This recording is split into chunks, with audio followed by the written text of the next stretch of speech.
Welcome back to the analysis show, myself and Tim Sherwood. Time now to talk title contenders. There were some impressive performances this weekend, none more so than this man in a Man United shirt, Bruno Fernandez, hat-trick, Tim. Off and running straight away.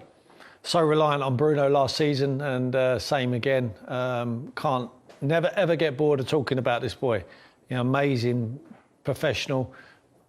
Come to the Premier League, took it by storm. Got the responsibility, a real Manchester United player, I call him. Someone who's willing to take the onus, take the football and make his team tick. Magnificent goal threat he is. And linking up brilliantly with Paul Pogba, who was equally as good at the weekend. Absolutely. Let's have a look at the goals then this weekend and how they came about. Straight away, I'm just going to pause it actually, because I'm going to say that he got a bit of help this week, because the way Leeds play, and we highlighted it last year on the analysis show, they like to mark man for man. So they get tight with their man. There you go, I'm tight, no problem at all. Now he's tight. There he is with Bruno Fernandez, Robin Koch in midfield. Yeah. What happens? Well, he just lets him go. I mean, it's a good ball. He didn't expect it. I think McTominay is an unsung hero in that midfield area. When you've got Pogba and Fernandes, you need someone who's responsible, and McTominay gives them that. But take nothing away from the finish. The pass was excellent round the corner from Pogba. He sees Fernandes, he's looking for him, but the touch and finish was exquisite. And then Pogba again turning away, and the weight of pass there into Bruno. I think if you're going to stand on the line, you have to stay on the pitch, surely. And Ayling puts himself behind the line, so gives him no chance. Now he's clever. This is where he bends his run. Can Lindelof find him? I think there's a result for VAR, this one as well. It's one of them. That's what I was about to say. I was about to say exactly the same thing, because this time last year, this would have been disallowed. Chalked off. It would have been chalked off. But it's too close. No one likes these decisions to be chalked off, so advantage goes to the attacker. Great weighted pass from Lindelof, and the finish is, I mean, no words. Wow. Do you think he's the best at making that type of run? I mean, in the past, we've seen Frank Lampard. Yeah. I would liken him to Frank Lampard. Those late runs, getting into the box. That's what he's like now, isn't it? He plays with such audacity, doesn't he? I mean, he puts himself on offer all of the time. He's got real trust in his ability.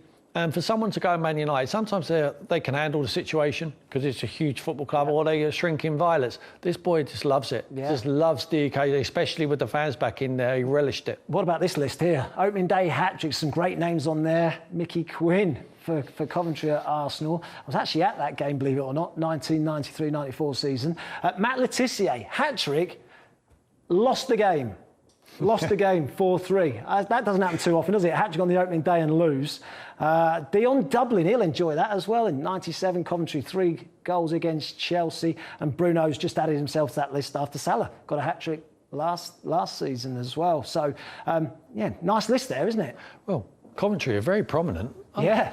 I mean, they don't mind a few goals on the opening day. No, some good strikers there, some legends in the Premier League history there. Let's talk Paul Pogba then, because they've got a problem, United, haven't they? What do they do with his contract? He's got a year left. They're trying to extend it. They're desperately trying to extend it. Might not sign a deal. Might leave for free next year. What would you do if you're Ole Gunnar Solskjaer at Man United right now? I'd sign him. I'd try to sign him. I think his mind's made up, whatever he wants to do. He either wants to leave to go to PSG. I think Lionel Messi has probably put a spanner in the works of that. I mean, how much money have PSG actually got? Who else can afford to buy Paul Pogba? Probably only PSG. I don't think they sell him anywhere else in the Premier League. If I'm Paul Pogba, I'm staying at the biggest club in the world, which is Man United. Because if you play like that, and they look like they're going to add more to their squad, hopefully, for Man United fans' sake, they might add a centre forward to it. And I think they've got a real opportunity to win the Premier League. He's left on a free before. I'm sure they won't want it to happen again. That's the only thing I would say. Year left, very precarious. Getting nothing for a player again who's worth a lot of money. How good was his performance this weekend then? Outstanding. I think it's up to Ole Gunnar Solskjaer to get this out of him on a regular basis. He does it on a regular basis in the France shirt, and I don't think it's always necessarily his fault that he can't. I think if you play him in that position where he's free, I like Fernandes on one side, him on the other side, McTominay and Fred giving the protection. I think, look at the weight of pass here. Do you think he could be the difference in the title race? And I asked that question because obviously Bruno, we know what he did last season. He was absolutely outstanding, but Pogba not necessarily at his best last season. If Pogba does this all year, could he be the difference? Yeah. He's an outstanding footballer. I mean, what can't he do? He can score goals. Consistency?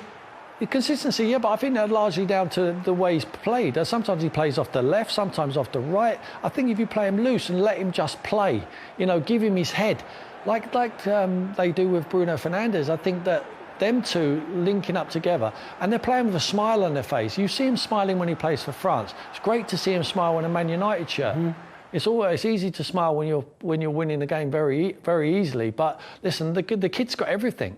For me, I'm getting the best out of him. I'm telling him that we are building a team around you. Make him feel, even if you don't believe it yourself, make him feel like he's the best player they've ever seen at Manchester United. He's got that swagger. I keep talking about that Bruno Fernandez, that Paul Pogba, that Varane now, swagger. When you're lining up against them, we've done it many times. All them great stars Man United have had, when they don't even consider you in the tunnel, when you look just focused.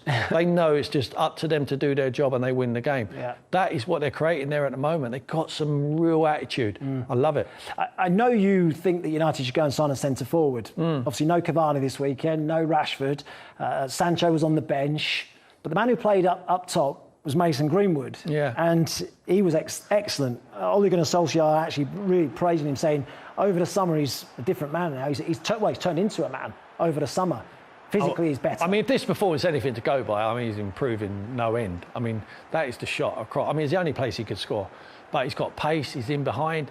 It's when they need a centre forward. Listen, they've got Daniel James on the other side. They've got Rashford when he comes back. They've got pace on the counter-attack. It's when teams sit back against them. When they need to nick that game, when they don't create as many chances, that is when they need the Kane of this world, someone who just nicks them a goal and wins them the game when they haven't played well. He's got 6 weeks left before he turns 20, and this is the most Premier League goals as a teenager. He's on the list and he's fifth in that with 18. Great company, some unbelievable players on that list. I think a lot of people feared that he might not play as much this season with obviously Cavani signing another year, Sancho coming in. Will Sancho play on the right and Greenwood then be left out? Started off brightly. Will he play enough, I think, this season? I think he will. I think they're involved in all competitions. I think they'll go deep in a lot of competitions. I think he will play.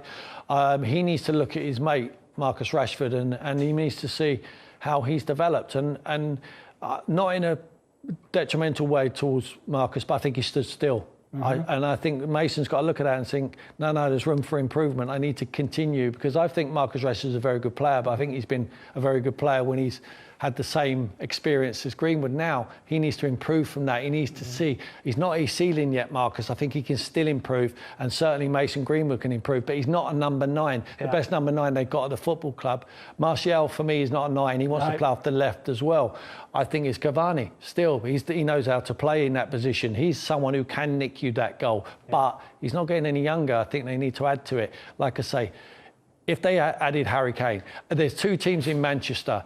The team what needs Harry Kane is the team in red, in my opinion. You bring in Harry Kane, you win the league, or you have a very good chance to. Well, at the moment, I think they might fall short because they haven't got a 9. He's certainly edging towards the blue half of Manchester, though, Harry Kane, because they're the team that look most likely to sign him. But Man United have done business. They've signed Sancho, signed Rafael Varane as well at centre-half. Is he a missing piece in the jigsaw as well? Yeah. I mean, I think Lindelof gets a raw deal, to be honest. I don't think he's as bad as what people make out. But I think he's a winner, a proven winner. When you look around your dressing room, we're talking about how you feel as a team. When you're looking at Varane and the trophies, what he's won, you can only be optimistic that he's going to bring success to your club as well. And I think it's that Vidic Ferdinand combination, whereas Maguire likes to defend the penalty area. I think Varane, with his pace, helps him defend the halfway line. And I think that's when Man United are at their best, or Man United of old were always at their best. Still early, still a few weeks left of the transfer window, still business to be done. Right now, Man United, where would you? Oh, we've got every chance. Every chance. I think the top 4 is pretty much, I mean, listen, there might be a surprise. Brendan Rodgers and Leicester always spring a surprise. But you're looking at Man City, not in any particular order, Man City, Chelsea, Liverpool, Man United. There's your 4 done already. Can anyone break into that? I hope Tottenham can, but I doubt it. Certainly if Harry Kane leaves. And Leicester, you can never, ever write off. No.